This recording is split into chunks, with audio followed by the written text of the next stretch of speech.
This is Good Morning Jacksonville.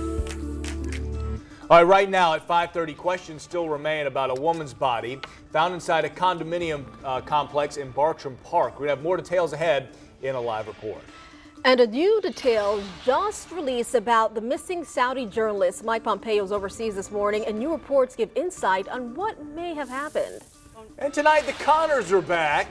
Okay, a little spin-off show, but Roseanne won't be there. What happened to Roseanne? Well, we know what happened to her in real life. On the show, they're going to deal with it in an interesting way, and Brooks Baptiste has the buzz coming up with that. Yeah. All right, I hope you're having a great Tuesday morning so far. I'm Lou Turner. I'm Keitha Nelson. Wait until we get to that Roseanne story. It was a shocker to me. All right, so we have lots of new and developing stories to get to. We'll do that in just a bit. First, though, we've got to check in with your storm expert, Lindsay Boat. She's in for Mike Prangley this morning. Hey, good morning, guys. It is warm out there this morning yet again. We had a nice break from the heat in the morning a few days ago, lower humidity, but now you walk out the door and that mugginess just slaps you right in the face again. Temperatures right around 75 degrees out at the beaches. Inland, we're right at about 80 degrees, especially on the river at NAS Jacks, right at about 79. Out towards Keystone, a little bit cooler, 73, 74 up towards Waycross, mid-70s along the coast.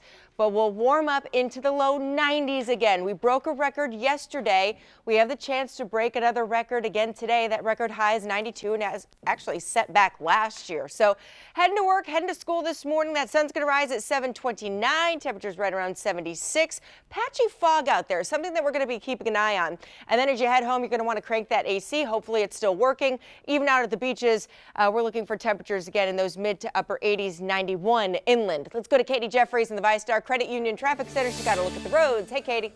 Hey, I really thought after this weekend we'd maybe turned a corner and we're about to see fall, but alas, I guess not. Let's take a look over here towards I-95. This is near 95 and Old St. Augustine Road. You got that beautiful Jacksonville sign welcoming you to town. Northbound side here looks fine, so does the southbound side. So the good news is your roadways actually look pretty nice. You do have some spots of construction, like 95 on the southbound side near that exit for the airport. So look out for 2 lanes there blocked. Just be careful as you are passing on by. Also, that same spot we saw yesterday at 95 northbound and MLK. That right lane there is blocked again this morning while they continue doing some work there along the overpass. So just be careful for those crews. But really, other than that, I'm not seeing any major problems. There's no reports of crashes, but do be careful for fog out there, especially towards Baker County and up towards Brunswick. Thanks for that, Katie. Well, this morning there are a lot of unanswered questions after a woman is found dead inside of a Bartram Park condo. A Daytona Beach man led police to her body. We want to get right out to On Your Side's Lana Harris. She's live with more on this discovery. Lana, what a bizarre story. Good morning. Really, I mean, it's just not every day someone calls to admit they've killed someone, but that's exactly what happened. A man was reportedly driving down the road when he called OnStar and told him that he killed someone right here in Twin Leaf and Bartram Park. We've just seen a couple of JSO vehicles drive in. We're not sure if that's related. The gates are closed this morning, but we've got some video of the scene that we took yesterday. We're told the man was driving south on I-95 in Daytona when he made that call. So after OnStar got this impromptu confession, state troopers pulled him over, and the Daytona Beach police called JSO and told them there's possibly someone dead in a home in Bartram Park. So when JSO arrived on scene, and they were here for hours yesterday, they found a woman's body in the home. Now, according to FDLE, the man who lives here is a 51-year-old registered sex offender named Wilford Chasen, who was convicted of kidnapping and sexually assaulting a child in 1999. And neighbors say they are shocked. They say they've never seen anything like this here. I knew something was wrong when the cops were here, but then I got worried when they had the crime scene unit come, and so it's really sad to hear that, you know, somebody passed away. So we'll definitely be keeping them in our prayers, but we don't usually, you know, hear about that kind of stuff happening. Now, police have not identified the woman or released her cause of death, and no one has formally been arrested or charged as of yet. But we do know that the man who called OnStar was detained in Daytona. We'll be sure to keep an eye on this for you. Here in Bartram Park, I'm Lana Harris, First Coast News, On Your Side. It's built a little bit different, basically we weren't as concerned about building codes, although we comply with all the building codes. We were concerned about, does it survive the big one? And it did. This is perhaps one of the most unbelievable stories out of the whole hurricane, Hurricane Michael. This is one home that's left standing in Mexico Beach, practically untouched by Hurricane Michael last week when the storm ripped through the Florida Panhandle. You see a building standing tall. Look at how good it looks. It's a beacon of resiliency. Now it stands tall on the beach, surrounded by flattened homes and debris, built up to code to handle, I think it was 250-mile-an-hour winds. Not even the glass is broken? It's My incredible. gosh. Yeah, so what do you do there? You copy and paste those plans and seriously. I know that's quite expensive, but geez. All right, 5:35 is your time, and to help with recovery efforts there, another public works crew from St. Augustine making the trip to the Panhandle now. And on your sides, Cameron Leppinger is live in St. Augustine now with more. Louis, good morning. You can call it a great show of support from men and women right here in St. Augustine. And as you mentioned, there's already one group of men and women in the Panhandle helping out with hurricane relief efforts. And later this morning at around 8 o'clock, a second team, we're talking of firefighters, police officers, public works employees. They're going to be gathering here at around 7 o'clock, and they're going to be pulling out here with their trucks loaded. At 8 o'clock, they're going to be headed to the Panhandle. So again, just a great show of support. Now, I got a chance to speak with the Public Works Director, Mr. Mike Cullum, and he says that while crews are out there assisting with hurricane relief efforts, that things will be continuing to run smoothly here in St. Augustine without interruption. So that's some good news right there. But again, crews, they're going to be leaving here, a second group of men and women. We're talking firefighters, police officers, public works employees are going to be gathering here at the maintenance facility along King Street at around 7 o'clock, and they're going to be pulling out here at 8 o'clock to the Panhandle to assist with hurricane relief efforts. And of course, the community is invited to attend for the big send-off. For now, reporting live from St. Augustine, Cameron Leppinger, First Coast News, on your side. Thanks for that, Cam. Well, the city of Jacksonville is among several Florida cities that will share a $10 million gift from the United Arab Emirates for Hurricane Irma recovery. Nearly $3 million is being donated to Jacksonville organizations. Now, at a press conference on Monday, the ambassador for the UAE to the U.S. announced the donation. He cited deep connections with Florida as the reason for the gift. The gift will be used for school renovations, park renovations, and buying new tools for schools and clinics. It will also help to revamp services that help the homeless with housing, health care, and veteran services. All right, we've seen some big changes at the St. John's Town Center recently. Doors closing, doors opening. And this morning we know of another place that's going to be leaving. A pretty popular restaurant, as well as a store that's coming to town. We're going to have those details for the Town Center when GMJ returns in 2 minutes.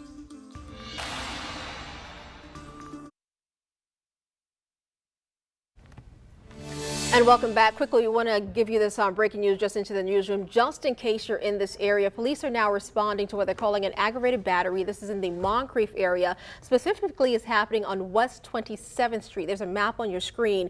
We're still waiting to learn more details from JSO, and as soon as we learn the information, we'll let you know. Again, that's West 27th Street. We're told there's an aggravated battery. There is police activity happening in that area. Again, this is the Moncrief. We just wanted to give you a heads up in case you're in that area. New for you this morning, a very popular restaurant and nightclub at the Town Center apparently going to close down for good. Blackfin had its doors locked, a handmade sign on the front reading "Blackfin is permanently closed." According to the Jacksonville Business Journal, workers were seen taking furniture out just yesterday. We've heard from employees the business was having financial issues, and the business has not yet given a statement. And Sprouts is going up where Best Buy used to be at the Marcus at Town Center. The Jacksonville Business Journal says the grocer will announce opening and hiring details next year. Now, this will be the first Jacksonville area for the site for there and the 6th in the state of Florida. Recently, FSCJ won a $2 million federal grant to help students be more successful at finishing their education there. The money is going to be rolled out over the next 5 years. Now, the idea is to help colleges better serve poor and other disadvantaged students. So more will be able to complete their degrees and either go on to four-year colleges or directly into their careers. October 16th. Doesn't feel like it. It sure does not. It feels like it's maybe August 16th or even September 16th. We're going to be 10 degrees above where we should be for this time of year. Great. I can't wait to keep sweating. And you're right. Is it done? Is it over? Not yet. We do have a cool down though. We'll be in the mid 70s next week, but we got to get through the 90s again for a few more days. Foggy start for some. Katie's going to talk a little bit more about this as we go on throughout the morning. Brunswick seeing some visibility issues. Also out toward the Baldwin area, we're seeing some of that fog out there. 75 to start with as you're getting the kids on the bus. Mostly sunny for those noontime recess gatherings that the kids do on the playgrounds. I don't know where I'm going with that. All right, and then 10 degrees above average as those kids are heading home. 90 degrees for our high today. Some spots even 91. Record is 92, and that was set last year. Mostly sunny throughout the day, so we don't have any rain to talk about. So that is some good news for the commute to and from work and school. But it's that fog this morning. Yeah, you gotta be careful. It's been a while actually since we've seen fog out there, thicker fog in the morning. So of course, please do be careful out there. Let's take a look towards your traffic. If you're driving in on I-10, things look actually pretty nice from Baldwin all the way towards downtown. It's about 14 minutes, but out towards Baldwin, even further out towards Baker County, you definitely might see some fog out there. In fact, you can see some around the Baldwin area, but more towards Folkston, Brunswick. Remember to use those low beams out there if you do encounter this fog. And we've been kind of watching where it is, and it's been changing. Brunswick's been pretty consistent, but it has been moving kind of on and off through Baker County. So use those low beams. Be careful out there. I'm not seeing any places with zero visibility, but you just want to be careful. Time now is 5:44. Secretary of State Mike Pompeo is now in Saudi Arabia. And new reports say the Saudi royal family is considering a plan to admit responsibility in the case of that missing Saudi journalist. A team of Saudi investigators now at the consulate in Istanbul, where 14 days ago the journalist walked through the same doors to complete paperwork for his upcoming wedding and has not been seen since. Now the New York Times is reporting that the Saudis are considering a plan to blame the death on an overzealous government agent. We're hearing a lot now. CNN's got some breaking news as well on this. We'll continue to follow it. Today's show coming up at 7 o'clock. We'll have brand new information as well. The tech world is saying goodbye to a pioneer. Microsoft co-founder Paul Allen died from complications of non-Hodgkin's lymphoma. His partner at Microsoft and longtime friend Bill Gates released a statement saying he is heartbroken. Paul Allen was 65. Well, Halloween, just a couple of weeks away, and more people will be celebrating with their pets this year, more than usual. We always have the dog around, right? The National Retail Federation says more than 31 million people plan to buy a Halloween costume for their pets. The survey found millennials, those ages of 25 to 34, are most likely to dress up their pets. Which begs the question, Keitha, what's Chico gonna be? You better believe I'm dressing up my Chihuahua. I don't know as what yet. We'll yet? talk about it. You have any suggestions? What do you think? I Not don't the hot know. dog. I think that's corny. I'm not doing it. Get him a Trump wig. Absolutely not. No? Okay, just Next. next. Okay, sorry. He's so silly, you guys. All right, thanks for that, Lou. 45 minutes past the hour, just ahead right here on Good Morning Jacksonville. Voters will have their voices heard on a Nice. number of possible changes on the ballot next month. So we're going to break that down for you in just 2 minutes right here. You're watching Good Morning Jacksonville.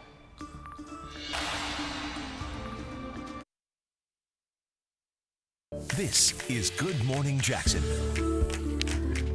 48 minutes past the hour. Today, Georgia gubernatorial candidate Stacey Abrams will be making a stop in Brunswick and Kingsland. Now, this is a part of her tour around the state.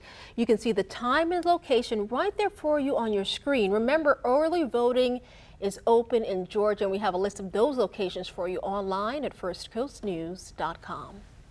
Her opponent, Republican Brian Kemp, will be in Moultrie, Georgia at the Sunbelt AG Ag Expo. Now, he'll be talking about hurricane recovery, the importance of rural Georgia, and supporting farm families. He's going to take the stage at 10:30 in the morning. All right, so when Floridians head to the polls, there's going to be 12 amendments on the ballot. Now, some of the wording is ridiculous. We'll just go ahead and say that, but read them carefully. A lot of good websites. In fact, firstcoastnews.com breaks them down one by one. Let's talk about Amendment 7. Would require supermajority votes for universities to add or increase student fees. Tuition, by the way, not addressed in the change. It would also add a section requiring employers or the state to pay death benefits to first responders and military members killed in the line of duty. A classic case here of bundling amendments, two completely unrelated things in the same amendment. Interesting wording. Pay attention to that. Amendment 9 would prohibit oil drilling beneath waters controlled by Florida. Also, it would prohibit using e-cigarettes at indoor workplaces. How those things are related on that amendment, I don't know. Again, bundling, but pay attention to that wording. Again, Election Day is November 6th.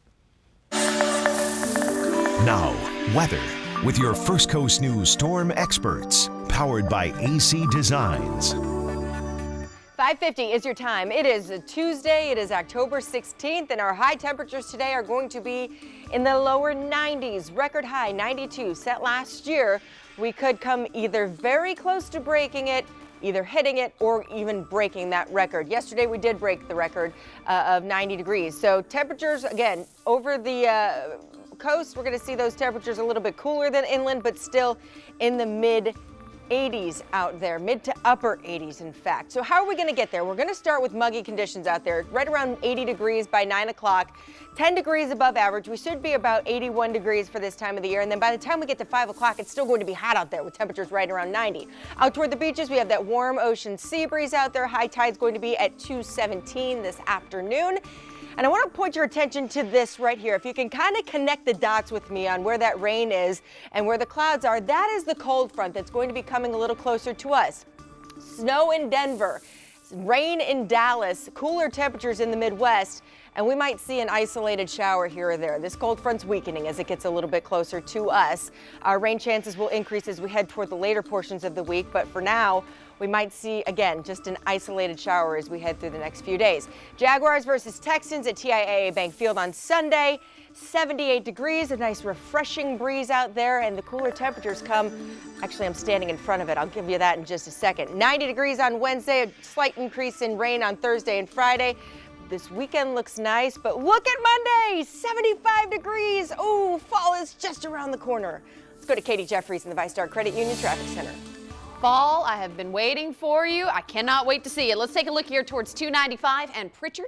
Things there look very nice along 295 for drivers that are either going northbound or southbound. No problems out there. I got no complaints. If you're heading in from Arlington, jumping on the Arlington Expressway, maybe going across the Matthews Bridge, which is the big red bridge if you are maybe new to town, and going past TIAA Bank Field, home of the Jags, things look pretty nice making your way towards downtown. Really, all of our downtown bridges are good. I haven't seen any problems there. Atlantic Beach, ATB, for those of you who maybe live out towards the beaches and need to drive in, they all are clear at the moment. No reports of any crashes. Out towards St. Johns County, if you're driving through maybe Nocatee, no problems there. And US 1 and 95 both look nice. So overall, it is still a good start to the morning, just in places like Brunswick, maybe out towards Baker County. You might see some spots of fog there as well. All right, thanks for that, Katie. 5:53 is your time, and many have anticipated the return of the Connors. Coming up, what actually happens to Roseanne in this show? I'll break it down with the buzz in just 2 minutes.